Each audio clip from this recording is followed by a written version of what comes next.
Now real quick, for anyone who is new or anyone who forgot, let me catch you up to speed on the drift truck build. So we originally built this thing back in 2019.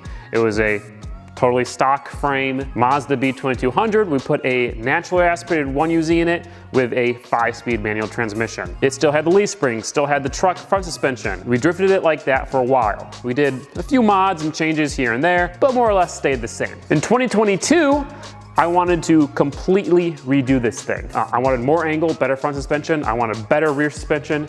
I wanted more power. I wanted a better transmission, a better interior, a stiffer chassis. And so we redid everything. It's now got a 240SX front subframe and suspension. It's got a lot of a tube chassis, a full roll cage at that. It's got cantilever rear suspension, a rear mount radiator, a new fuel tank, a supercharger for more power, and lots of other little things. Drifted freaking awesome. It was the best this truck has ever felt, but we kept the old wiring, the wiring from the original build. And then it started to have wiring issues. So of course, the one thing that we didn't change started to have issues. Well, at that point, we needed to paint everything anyway, so I tore the truck back down to a bare shell. We painted it, and then we're all caught up. The last you guys saw, this thing was painted and we had just put the engine and transmission back in. Well, off camera, I did a little bit more work. I pretty much got this thing ready to run and drive. It's got all of its AN lines, fuel system, cooling. We did change the fuel system up a little bit. We now have radiums, hand adjustable fuel pressure regulator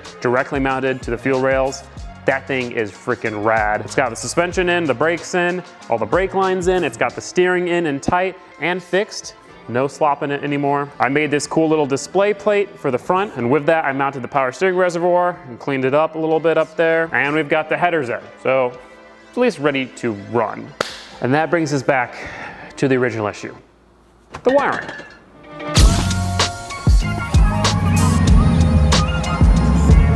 So this is the box full of all the old wiring. I mean, can you see why I wanted to ditch this? My God. We're gonna try to utilize the old engine harness and make a new chassis harness, because the chassis harness was really the problem. To be 100% honest, this looks like it's an O2 sensor. Okay, that's our computer cable. We want that, that's important. Oh, the blinkers, I'm not gonna use that. If this goes smoothly and we can get this thing running, then we are still gonna get a PDM. I'm just gonna buy one, and then we are going to make that work ourselves. Here we go. This is our engine harness, or at least what connects our engine harness to the ECU. This is where we're gonna have to start really messing with some shit. Now, if you're curious, the problem that we were having is that we were losing ECU power. Okay, well that seems like a pretty reasonable fix. You just hardwire the power to the ECU. We tried that, and the ECU would work, but it had no communication with the engine. Did a little bit more research on the wiring and how that all is set up, and there's one other pin that is supposed to be provided with power, and that has to do with the E-throttle. So I'm thinking maybe that's where our issue lies. I'm gonna kind of hook all this up outside of the vehicle so we can do some testing and try to get to the bottom of this.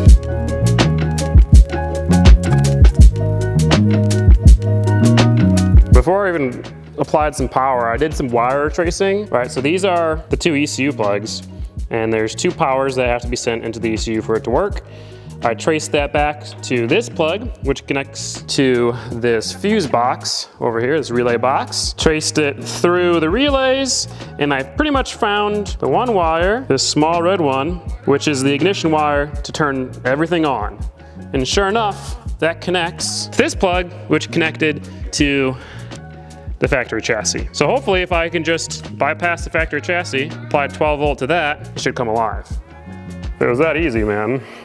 For testing purposes, I'm going to steal your battery, Mr. Accord.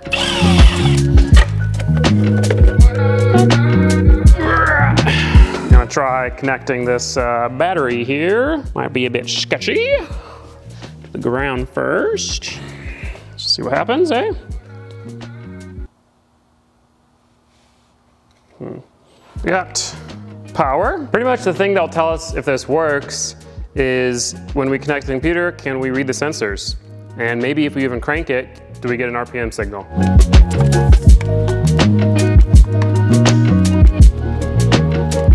Ideally, I connect this to the battery, ECU turns on, computer connects. Ha ha ha ha. I definitely hear things happening. ECU's making noises. Computer's not connecting, but computer was always kind of wacky. It always was hard to make it connect. Definitely something wacky over there. Okay, I fixed the powers and the grounds, I believe. Get my computer again. This thing about wiring is just kind of experimenting. That's in. ECU is solid and blinking. So supposedly the blinking is not good. Question is, why is it blinking? What happens if we give it some throttle input? Oh.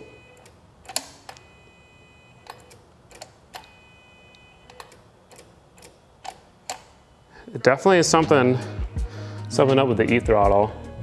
Oh, and the ECU disconnected. What the fuck? Yeah, it's something with this relay, or one of these relays is screwing up. Oh shit, the ECU relay's not in. My God, fucking idiot. Oh my goodness, I was testing it. Oh my goodness. So yeah, then the ECU is probably not getting really any power. My God, my God. All right, let's try this again. That sounds way better. It's not whining, it's not fucking doing wacky stuff. Oh yeah, boys.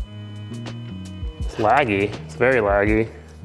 Don't know why it's laggy. Test. Intake air temperature is 25 degrees. What happens if I, this is a little more challenging than I was hoping for. Okay, well you guys can see the intake air temperatures right there. 25, 26, 27, 28, 30, okay, beautiful. What I want to try to do is make sure there's oil and stuff in the engine and try to crank it. And if it cranks and I see RPM signal, I think we fixed it. It's just for some reason the thing wasn't getting power. So first things first is to check, see if we even get RPM signal.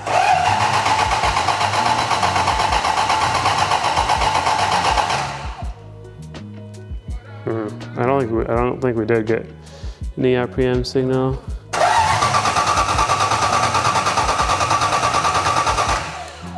Is it maybe just a fluke? Maybe we just spray some starter fluid in there, see what happens.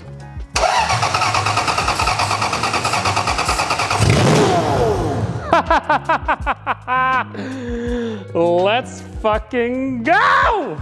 Woo! But real quick, I'm gonna take a little bit of a lunch break with this video's sponsor, Factor. Factor is an awesome company that delivers fresh, never frozen, dietitian approved meals straight to your doorstep. Unfortunately, you can't smell this because it smells really good. Now there is a lot of awesome thing about Factor's meals. For one, every week you get to choose from a menu of over 35 different meals. These meals include popular options like Calorie Smart, Keto, Protein Plus, or Vegan and Veggie. They also have gourmet meals that feature premium ingredients like filet mignon, shrimp, truffle butter, broccoli, and asparagus. Secondly, these delicious meals only take 2 minutes to prepare. It's quite simple, really. You take it out of the packaging, poke a couple holes on the top, and you throw it in the microwave for 2 minutes. You can also throw it in the oven, if that's what you prefer. And then after those 2 minutes, you can enjoy. Wow. Wow, wow, wow. And then when you're done, there's nothing to clean up. No dishes to wash, none of that. You just toss it in the trash. And see, that is why I love Factor so much and why it's been so awesome for me. It's so easy in terms of planning the meals, cooking the meals, cleaning up the meals. And with that, it's quick. I'm not wasting time cooking. I'm not wasting time going out.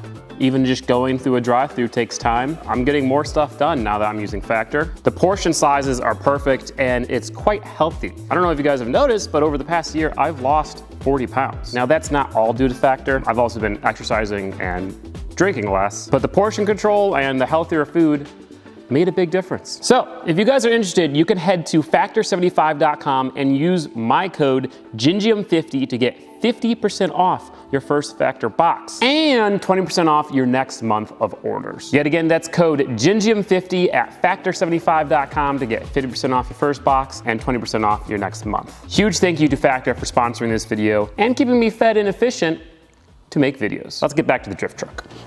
So clearly the ECU is reading RPM signal, harness is working. The connection to the computer was always kind of finicky on this ECU. So I think that's just why I couldn't see RPM signal on the computer. But yeah, it runs. I mean, we never got it to do that with the issues that it was having. So I think it's fixed. I think there's just some sort of short or something in the factory harness that was causing it to lose power to the ECU.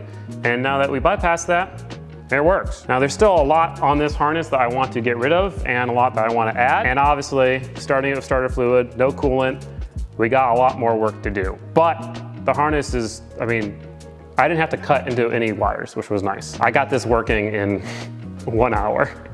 And I was so scared of it for almost an entire year.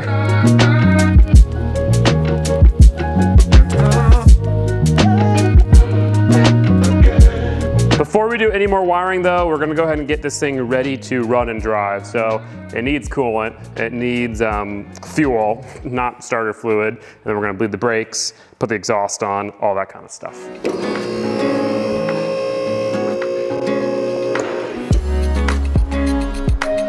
Oh shit, we didn't tighten those, that's why. I forgot to tighten those. Take two, with the lines actually filled.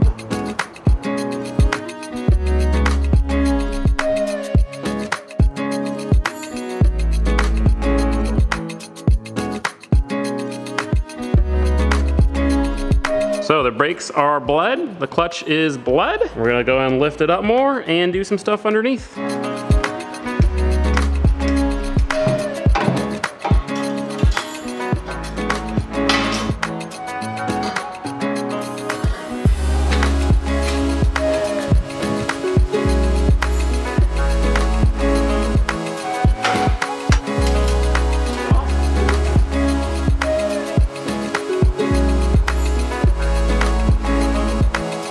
Intercooler lines going in now.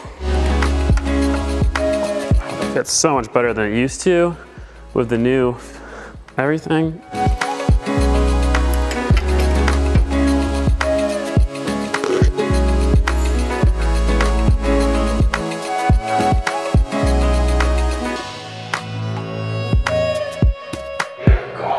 What the fuck? He came out of nowhere.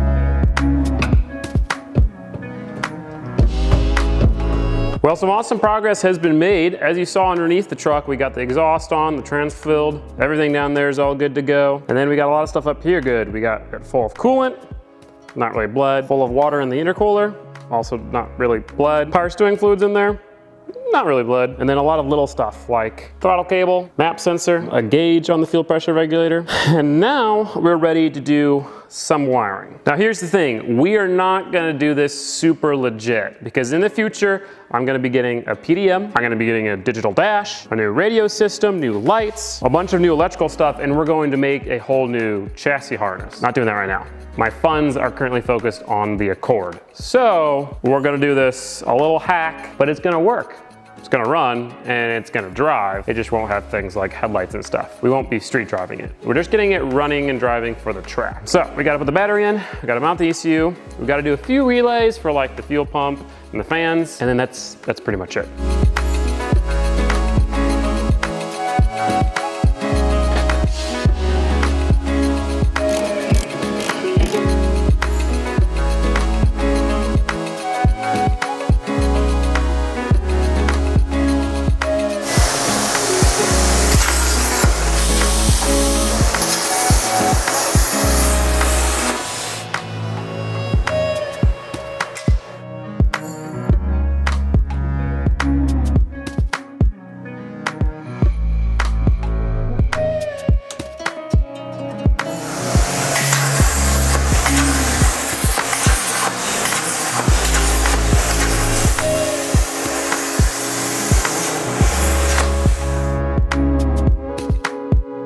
All right, so we made some progress. The power distribution and the harness routed nicely.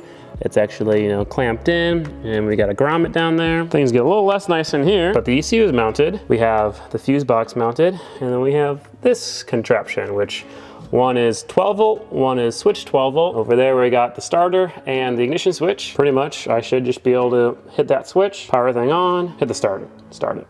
Now obviously we don't have a fuel pump or anything yet. What happens if I switch this switch on and do that? So we should have some relays and stuff click on. Oh yeah! Okay, that was a little bit more legit, so let's do, okay. You hear everything, that's whining.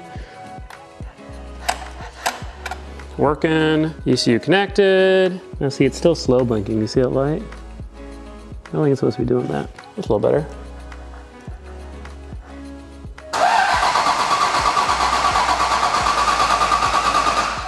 Yeah, I mean, I think it's working as good as it was working, so that's good. Just flip the switch off. Nice. So now it's just fuel pump, radiator fan, water pump, intercooler pump. 4 things.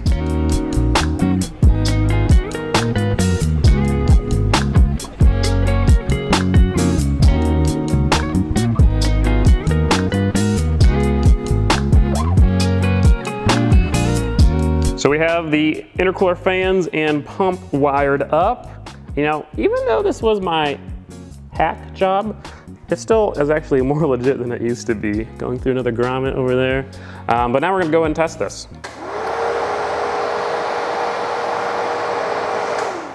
Fans are kind of loud, louder than I was expecting, honestly. I might unplug the fans because they don't. Oh my God, that pulls some air. Holy shit, that's crazy. Cool. Yeah, the problem is that with those fans always on, oil's never gonna reach operating temp because it's connected kind of to the oil cooler as well. So those fans will have to be controlled by the ECU. And so I'm going to unplug them for now.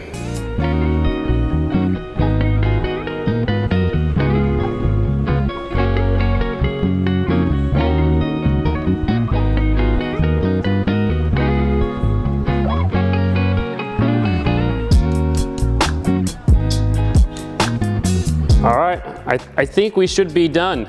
And yet again, this is all temporary, but you know, it actually turned out pretty good. I did use Deutsch connectors for everything, so if we ever do take it to the track like this, it'll be all legit. All the little tabs I added for zip ties worked beautifully. Now, right now, I've only got the lift pump in. So we're gonna go ahead and start it, or turn the ignition on, and the lift pump should turn on. I'll go here, and, oh wait, it might help if I connect the battery. Very nice. It doesn't have any fuel in it, so I don't want to run it too long. Wiring's done, let's go. Pretty easy when there's only a couple things. So, one of the things I want to do before we fill these fuel lines with fuel is add this bad boy. If you know what this is, this right here is a flex fuel sensor. And we're adding it because we want to be able to run E85 in this thing. While we're on the track, E85 is gonna really help with cooling, mostly intake and exhaust temps. Just because E85 burns much cooler. But I don't want this thing to be only 85 because fuel economy is terrible and just having to only be able to fill up at E85 stations sucks.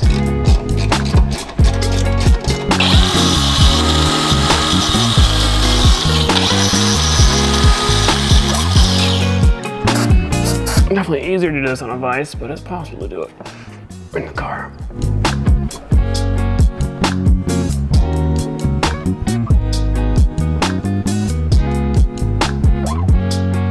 So I did a couple more things, like add the wideband gauge here, which does indeed work. I'm gonna turn that off though, and I'm gonna disconnect this for now. Moved the battery to a more legit spot, cleaned up the wiring. I know, you know, I guess I've said this so many times, but for a temporary set, I'm pretty pleased with it. It's cleaner than the wiring used to be. You know, all the fuse box right here, relays. The only sketchy part are the zip ties. And maybe this. One last thing I gotta do, well, 2 last things. I gotta make some ground cables for the engine, and then I gotta put the intake back together.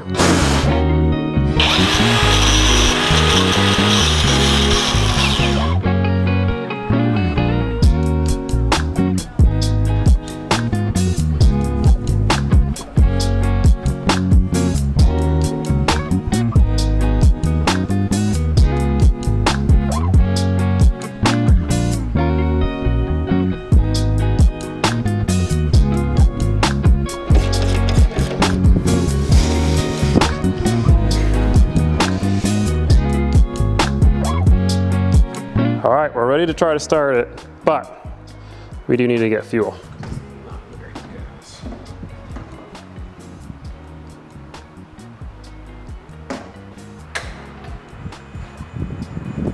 We're gonna let the surge tank fill up for a second or two.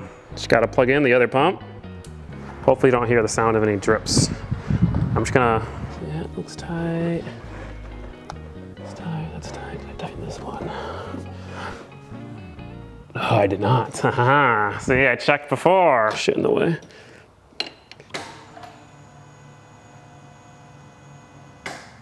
Nothing on the ground though. Oh shit. No, but it's all over here. Motherfucker. Okay, you ready? Yeah. I heard dripping. God damn it. Third time's a charm. I don't know why I assumed that I had just forgotten to tighten that one. I didn't tighten a single fitting, so every single one leaked. But now every single one is tight, as far as I remember. Watch the pressure.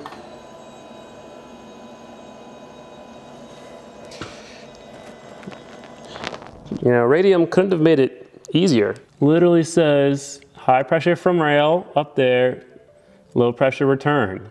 And I put it on backwards. All right, we got the fuel pressure regulated on the correct way.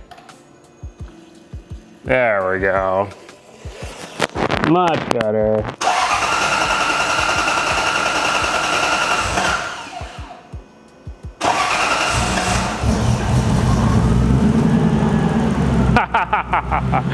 Oh, and it just idles perfectly right away.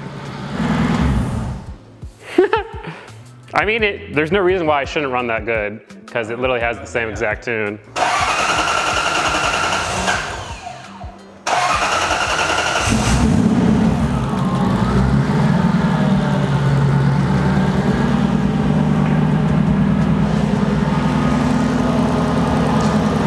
Oh, fuck. I have the power steering lines on backwards. All right, power steering lines are swapped. Let's get this computer back on.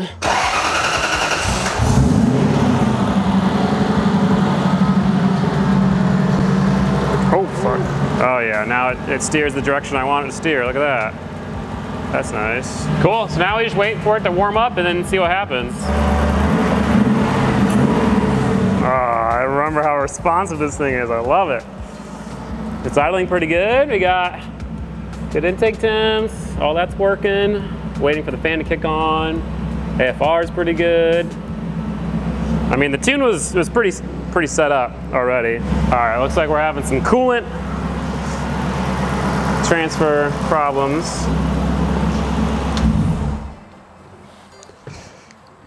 So, for some reason we're not moving coolant.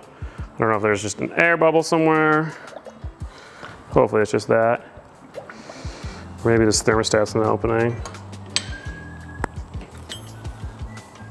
Oh yeah. Nah, I think we should have air in the system.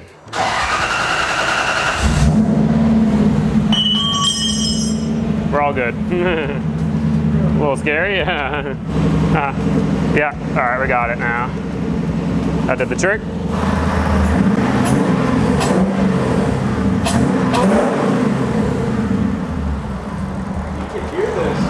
Yeah, you can. Ooh, there we go. Ooh, ooh, ooh, ooh, don't, That really pulls a lot of amperage. I wonder if I can just unplug one of them.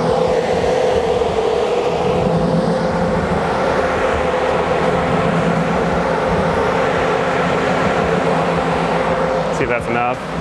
Yeah, that's plenty. That's a full heat cycle right there. Up to temp, back down. Only issue is this power steering thing is leaking, which is a little annoying, but it is what it is. But guys, that is going to be it for this video. I'd say it was a huge success. Started out as me just kind of fooling around with the harness to see if I could get the harness to work. And as soon as I did, I was like, heck, let's just get the truck running and driving again. And so now it's running and it sounds great, runs great, doesn't drive. And that's what we're gonna do in the next video. We're gonna get it driving, and then we're gonna put it on the dyno. We never put this thing on the dyno, the supercharger. We just street tuned it. That'll give us some power numbers for 93 with the supercharger, and then we'll set up the flex fuel system and put some E85 in it and see if we can get a couple of gains. Now, we're not gonna be pushing the engine too hard because it's already making more boost than it should be, and those rods are pretty skinny, but the 85 will at least give us a little bit of power, and like I said, cooling. Of course, if you guys want to watch the next video ahead of schedule, you can check out the link in the description or up in the cards and become a patron. Patrons get early access to videos, access to exclusive update posts, free merchandise, and a couple of other benefits, including me answering questions at the end of every single video. So, let's answer some questions. Evan Kirshenman asks, what is a PDM in this context? Power distribution module? I'm not familiar with replacing OEM wiring aside from in aftermarket car audio. Yeah, so a PDM, which is what we want to do on the diff truck, is a power distribution module. It's essentially a solid state relay box. So instead of having a relay where you have the input wire, the output wire, and then the switch wire, it's all just built into this little computer. PDM can have anywhere between like 4 to 24 outputs. So you can power 24 things without using a single relay or fuse, and it's all controlled by computer. So you can program it, you can have the ECU control it, you can have buttons control it. It's very, very intelligent and very, very awesome. It'll be able to have blinkers, it'll be able to have all sorts of stuff nice and easy to wire and control. Fortunately, it seems like that's the only question I have for this week. So if you want to ask more questions, check out Patreon. See you guys.